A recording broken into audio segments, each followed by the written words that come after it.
It's episode 523 of the Locked On Rex Tech. It's episode 523 of the Locked On Texas Rangers podcast. I'm your host, Brice Paterik. Here joining me today on this episode is, again, Grant Schiller, the Rangers prospect expert, longtime guest of the show at OG Show on Twitter. We're going to be continuing our series talking about things we want in the next collective bargaining agreement for Major League Baseball between it and its Players Association. Very much looking forward to this talk. Lots of great stuff. And we do get our random Rangers. Grant gets cut off by the end. But we came back and we finished it right because we owed it to you guys. We can't start this year off without some random Rangers talk. But before we get into it, thank you guys so much for making Locked On Rangers your first listen of the day. If you're not already, go follow me on Twitter at Brice Paterik. Follow the show at Locked On Rangers. Follow Grant at OG Show. And subscribe on YouTube or wherever the heck you get your podcasts. Now, without further ado, let's get into part 2 of my talk with Grant Schiller right now.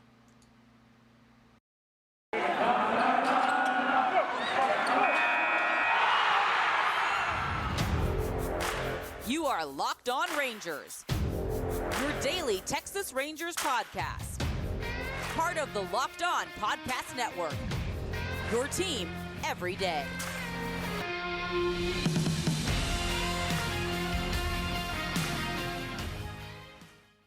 Number 3, I assume we both had the same one as well. It's that I didn't do my number 2 yet. Oh, well, I figured we'd just do that was my number. That was my number 7. Your number 7. Oh, you have a lot. Okay, go ahead. Hit it. My number 2 is no draft pick penalties on restricted free agents.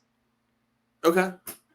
I can abide by like giving draft compensation to the team, but I don't think it should be it should be at the expense of the team that signs them, because that's like, I get rewarding teams like if you're a small market and you literally like can't sign your big guys. Mm-hmm. Like say the Rangers were actually poor and they didn't trade Joey Gallo and they tried to send him a qualifying offer, and the Yankees were like, no, we're going to throw all our money and be the Yankees about it and go get him. And it's like, well, there's nothing you could do there. His family grew up Yankees fans. He wanted to go there. Like, okay, that makes sense. But I think punishing the teams that are being aggressive and spending money, and I feel kind of the same way, not strongly about the luxury tax, but like I think punishing teams that are trying to go out and get good players and making it harder for those players to be signed. That's why a lot of times players will not be signed until like February or whatever, March sometimes, when that, compensation goes away. And I think that's dumb to punish those teams for being aggressive, because there's been such a problem with teams being aggressive and spending big on good players. So if you want to encourage that, maybe don't make them pay a draft pick to go. Yeah, I think that's fair. Yeah, I hadn't really thought about it, but I think that's fair. Okay, also, so because now the Rangers are going to give up second and third round picks. True, and they should retroactively do it where they don't have to do that this year. I think they might. I think they I know might. that's one of the things on the table. But anyway. So my number 3, I think we both have as well, and that's to pay the dang minor leaguers. Oh, I forgot to put that on there. Because, Okay. I'm capitalist swine. So big ownership guy here. Huge ownership guy. You're in Bob Simpson's pocket and always have been. So let's just put aside the moral aspect of it for a second, right? So I think everybody agrees that I think everybody agrees that morally they should be paid at least minimum wage, which they're not. Mm-hmm. From a competitive standpoint, you cannot convince me it wouldn't be better for these teams to pay them a year-long livable annual wage, hire more coaches that you trust and can depend on to develop them, and keep them with your guys year-round. Have them in the offseason, I don't know, take a few weeks off, and then go spend their offseason developing their tools at your Arizona League complex. Like, you cannot tell me that would not be a better investment for these teams and be a good use of their resources than what they're doing now, which is just saving a little bit of money by paying these guys $6,000, $7,000, $8,000 a year, making it harder for them to eat healthy, making it harder for them to go afford good training in the offseason, where they're having to do it outside of your own system and network. Already training. Right. Like, you cannot tell me this would not be a good investment, on top of it being like just ethically the right thing to do. So it annoys me. Yeah, it bothers me too. Like it really is so short sighted. There's a lot of the problems with baseball ownership is these problems they have. They could fix if they just looked down the road like 5 years and thought, okay, well, look at all these guys who like just flamed out of the minors. They had so much talent, but like they just couldn't put it together. It's like, well, the guy was like a 5th round pick, so he got like, I don't actually, let's say like a 20th round pick, so he gets like $50,000, and then his average salary is like $18,000 to $20,000 a year. So he's got to go get a job during the off season because he's not one of those bonus babies who gets paid like $5 million up front or $3 million or whatever million. 18 to 20,000 is way more than they get paid. That's like double what they get paid. Yeah, I'm being very generous. But like if you paid them all like $40,000, $40,000, yeah, either way, and like provide some housing and meals, at least team meals, like once a day, so you can ensure they're eating what they're supposed to be eating, as opposed to getting paid, $15,000, so they got to go eat Taco Bell and split it 3 ways and shove 5 people in a 1-person apartment. Like, you're gonna have better players. You're gonna have fewer of those guys. You're removing some of those obstacles that have kept guys from making it to the major leagues. Now, is everybody going to be a star and hit their 90th percentile? No.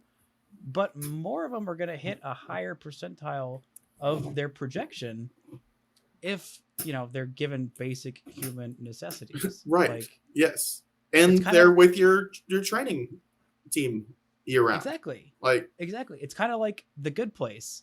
Have you watched The Good Place? Of course. Yeah, I'm cultured. Yeah. So in the final season, they're doing an experiment to see if like people getting better. I don't want to like spoil it, but like they're saying that like, oh, if we have like this situation where all of their basic human needs are met, like housing and food and shelter, and like all this whatever stuff, this basic stuff, then like they become better, happier versions of themselves. Which like duh, but like maybe ownership should watch The Good Place and be like, maybe there's something there. I don't know if they'll connect that on their own. But probably not. But if I watch it with them and point it out very clearly or hint very obviously, like, hey, I wonder if someone did that for minor leaguers. Anyway. Owners don't, I know you're a big ownership guy, so maybe just don't listen to this because it might hurt a little bit. Always but been a ownership guy. Owners typically aren't the most moral guys. Most rich people don't get rich by taking care of people, unfortunately. You tell me that Mother Teresa wasn't a billionaire? That is unfortunately what I'm saying. That means she's not that great a person if she wasn't rich. I'm sorry. That's what my morality tells me. My morality is money. Brice Paterik is telling you that Robert Kraft is a better person than Mother Teresa. Yes, I ascribe to money is very important. That's why I became a sports journalist. Money over everything. This episode is brought to you by Built Bar. It's the new year, and that means New Year's resolutions. And if yours is about getting fit or eating healthier, make sure to include Built Bar in your plan. Built Bar is the protein bar that tastes like a candy bar. Some of them taste even better than some candy bars, and Built Bar makes it so easy to stick to those resolutions. It tastes good and you'll want to eat it, unlike the other protein bars that can be chalky, waxy, or taste like a chemical spill.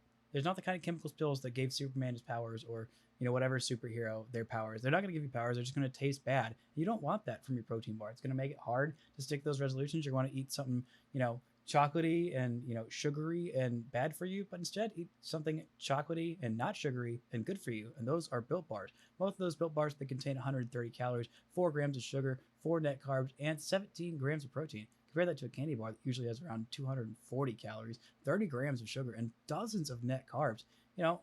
That is a bum deal. You got to go get those Built Bars. They are fantastic. They're delicious. And you can go to built.com, use promo code LOCKED15, and you'll get 15% off your order. Use promo code LOCKED15 for 15% off at built.com. And now back to my talk with Grant Schiller. Well, let's go with my number 3, which I'm not sure that you have this on yours, because I just kind of thought of it, and I felt pretty good about it. But shorter spring training, but the timeline for the season is changed a little bit. That means the season starts earlier, so you have more off days built in. If you still want to get your 162 games, I think they're going to really fight on that, giving up any games in the regular season, and I get that. and it makes sense a little bit. Like financially, I get it. But if you build in more off days, the season's just a little bit longer. But just like, I don't know, 4 or 5 more off days really would make a huge difference. Like making sure that you really had an off day for every week, so you don't have those like 20 games in 20-day stretches. Those are killer. Those are absolutely brutal for everybody around baseball. So just a few more off days wouldn't hurt anybody. Even if you made the regular season just like extend that a little bit longer. Not by like too much, but just a little bit. I think you'd see some good results there. As an enjoyer of attending spring training, I don't like it. I'm not saying lop off too much, like I don't know, 2 Right. weeks or so. Because by the end of spring training, you're like, all right, yes, this is right. It loses its appeal probably with like a week to go. At least for me personally. I'd say 2. 2, okay. Just from I guess I just have more spring training stamina than you. I'm built different. I don't know what to tell you. But seeing the beats and like how insane they go the last couple of weeks. I mean, I'm not gonna complain because it did give us the great series of rank 5 things where Levi's just like, screw it, I don't care about baseball anymore. Here's 5 random objects or constructs. What are the 5 best according to nothing? Like, that was one of my favorite things he's done, and it was done purely out of insanity, which I respect that much more. And we wouldn't get that with this, but like that part's already been created, so I don't really think I need to see another year where we're going like 2 weeks, and the only thing that we can learn is like, is Brock Holt gonna be getting more reps, or is Charlie Culberson? Like, that's the worst part of that's almost worse than those last like 3 weeks of the season where everyone was exhausted and terrible, and the Rangers sucked the worst that they ever sucked. Yes. Well, for doing that, and the Jeff Baker story is already like a Hall of Fame Rangers beat. Mm-hmm. Okay. Sure. My number 4 is I guess not a new thing I want to see. It's that I want to continue seeing the old thing. I do not want expanded playoffs. I don't want it to be like the other leagues. I like the exclusivity. I like that the divisions really matter. Do you like how it is like specifically right now, or like one wild card? I like how it is specifically right now because it makes divisions so important. I know the 1 game wild card game is a little bit gimmicky, but like win your division and it's not a problem. So yes, I love how it is right now. I do not want that to change. I expect it will change. That'll make me very sad. I hope it doesn't change that much. And I agree with you.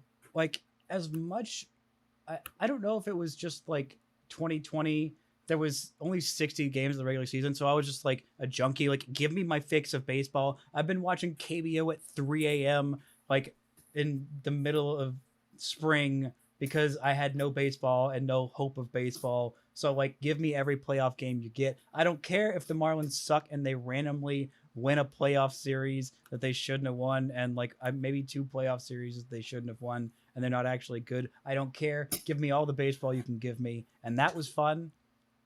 And I forgot going back to, like, what it was normally this year. I was a little bummed out just there wasn't as much baseball. But, again, my team sucked, so I had less invested in it. Because obviously the Rangers weren't even dreaming about the playoffs. But I remember how frustrated I was by that first 1-game wild card when the Rangers lost to Baltimore. And how, but again, should have just won the division. If they didn't fall off a cliff the last month of the season, being the best team in baseball for the entire year, and then just out of nowhere the last month, Josh Hamilton doesn't drop a stupid ball. It's fine. I'm over it. Definitely fine. But no, I think baseball more than any other sport like is completely random. So even if they did all 7-game series, then like they do in basketball and hockey and some other sport, I don't know what, actually no other sport in America, but whatever, like they do in basketball and hockey, it can still be really random. You really need to reward the team that does the best over the longest regular season in any major sport. Like they just need to be rewarded. You don't need to go to the full only 1 series. It's only the World Series. You got to all or nothing. I think that was fun and probably honestly the best way to decide an actual best team and champion. Yeah. The best way to do it is how like the Premier League or soccer in Europe does it, where everybody plays the other teams the same amount of times, one at home, one on the road. Whoever has the best regular season over the larger sample size wins it.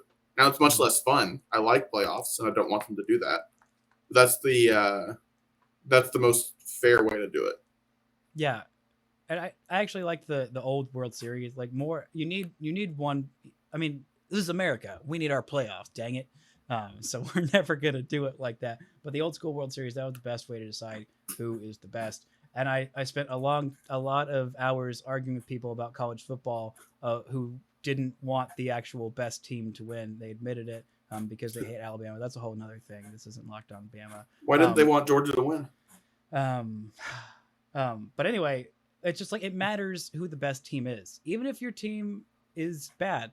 Like especially college football is different because there's so many teams and it's much harder for. There's much fewer teams. And they each have different goals. Right. Yeah, exactly. Like of any major league team, like any major league team can eventually, if things keep going well for them, like if they do pretty well over like a 5-10 year span, but they can compete for a World Series and have an actual chance. Now, Akron State is never going to compete for a national championship unless a lot of things change really quickly. Mm-hmm. But that's okay. You got to kind of enjoy the thing. But baseball is different. Professional sports are different. If things break well in pretty much any sport, unless you're like, I don't know, the Kings. Sorry to our Locked On Kings host and dear friend, but I'm just calling it like it is. I mean, anyway. I assume you mean the Sacramento Kings, not Los Angeles. Yes, okay. I do. The Sacramento Kings, the other Purple Kings in California. This episode is also brought to you by BetOnline. BetOnline has you covered this holiday season with more props, odds, and lines than ever before as football season continues the march to the pro football playoffs. BetOnline remains your number one spot for all the sports action this season. Head to the website or use your mobile device to sign up today. Receive your 50% welcome bonus on your first deposit. Just use our promo code LOCKEDON to receive your bonus. For basketball, football, NHL, boxing, UFC, right to your favorite Vegas casino games. Don't wait to take advantage of all the amazing offers available for the 2021 season.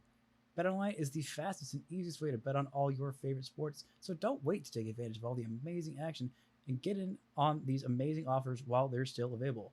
BetOnline, where the game starts. And now back to my talk with Grant Schiller. But yeah, I totally agree. I think we need to value the regular season, and it's good the way they've got it right now, and it's going to cheapen it even more if they start adding a whole bunch more teams and doing it anywhere close to what they did in 2020 was not great. But what they had for the last few years outside of that year, I think is the right balance. So I totally agree with you.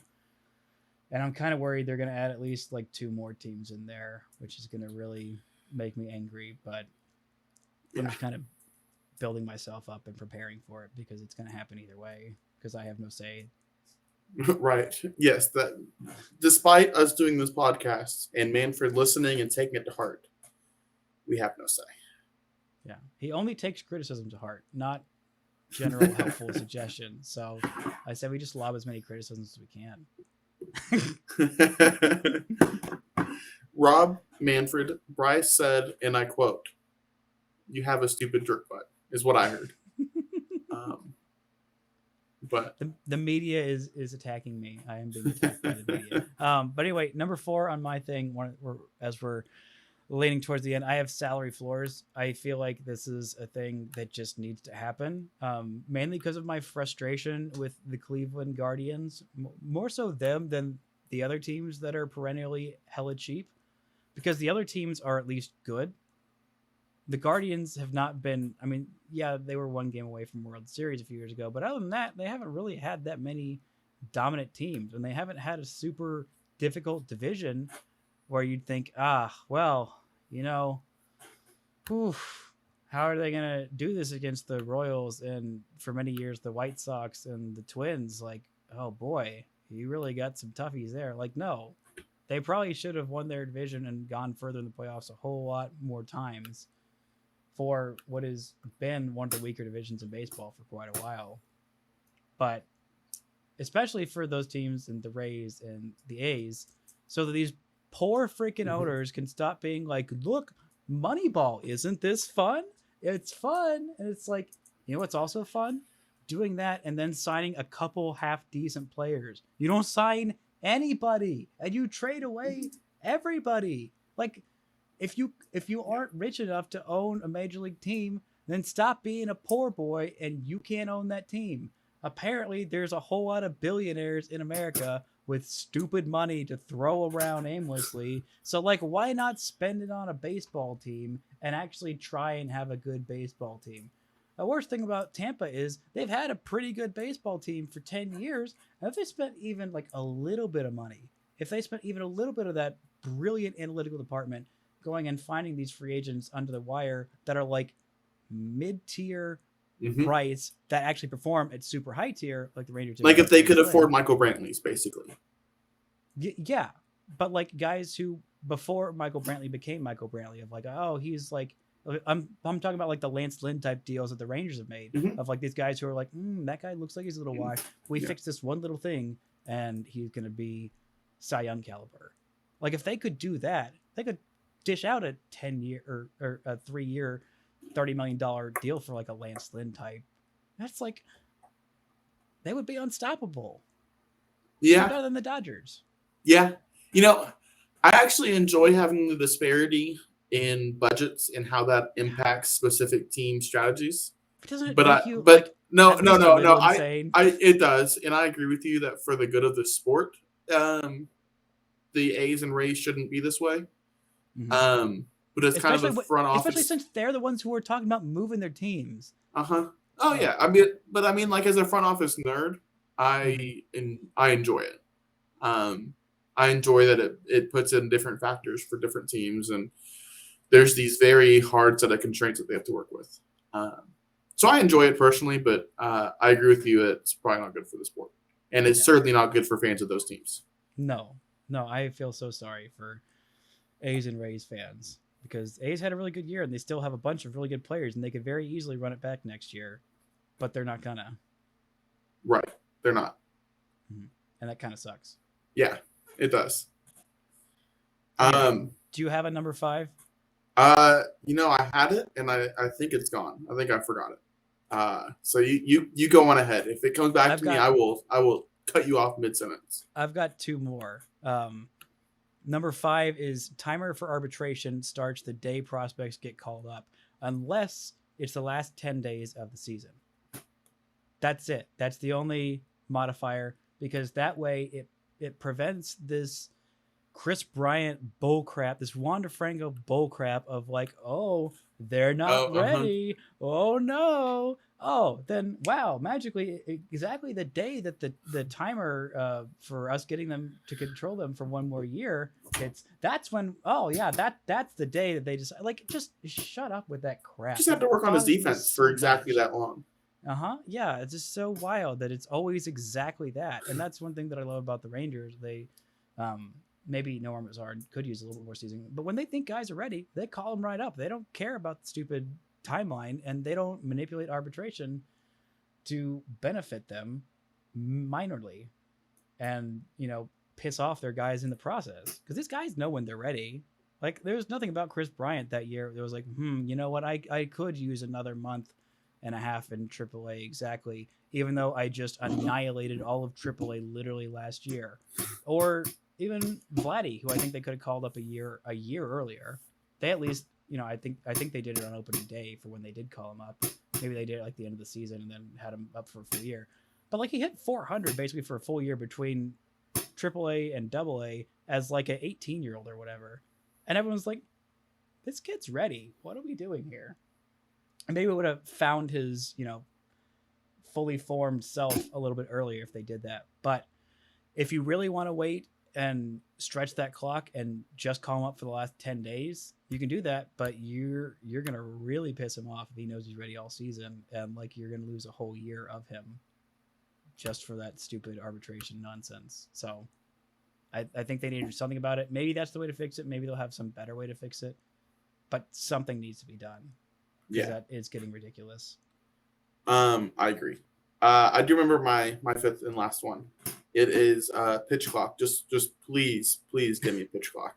I don't think you'll find anybody. I know there's a lot of people who hate it and hate the idea. I don't think you'll find anybody who's watched minor league baseball since it's been instituted that thinks that it really impacts the game other than making it quicker. Like it is it is so unobtrusive. It really bothers me so much. I can't stand it. It gives me Okay, aneurysm every time I see it. But I might be in the minority. You're certainly in the minority because it is awesome, and almost everybody, except for professional Bob Simpson shill Brice Paterik, loves it. What are the pitchers? Just please give it to me. I'm curious about how they feel. I'm sure. I think they get used to it really quickly. Like, yeah. And you can't have the who are the guys? It was always Red Sox, Yankees, always those guys, and always their relievers that would just like take like a minute and a half between every pitch, and it was like, okay, come on, that's how you really speed up the game. Like that's really how you do it, if you really want to. Which I don't think it's a problem. Like I enjoy baseball games, even if they get a little long. And I am a sports media person.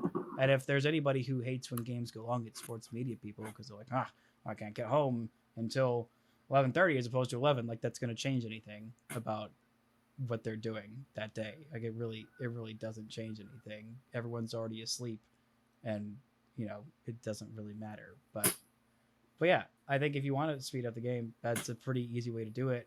And I don't know why they hadn't done it already. They've done it in the minors. It's worked. So, like, come on. Just go ahead and do it. My last one is actually on a similar one that I almost went into it when I was giving my number 5. Salary floors. But I want it to be extremely difficult to move a team. I think that teams move...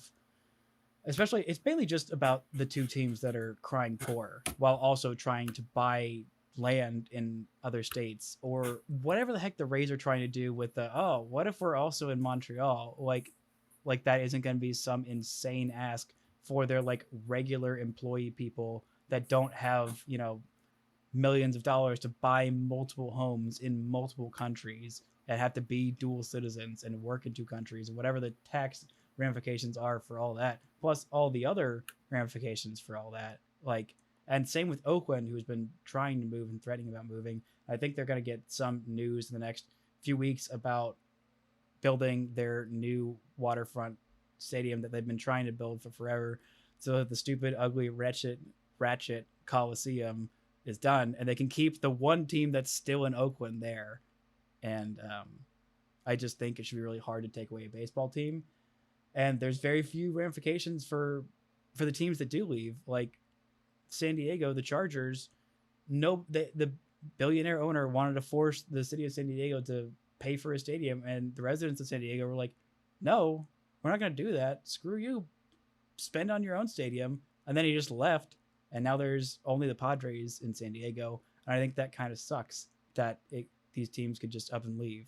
But I think Grant's just lost internet connection.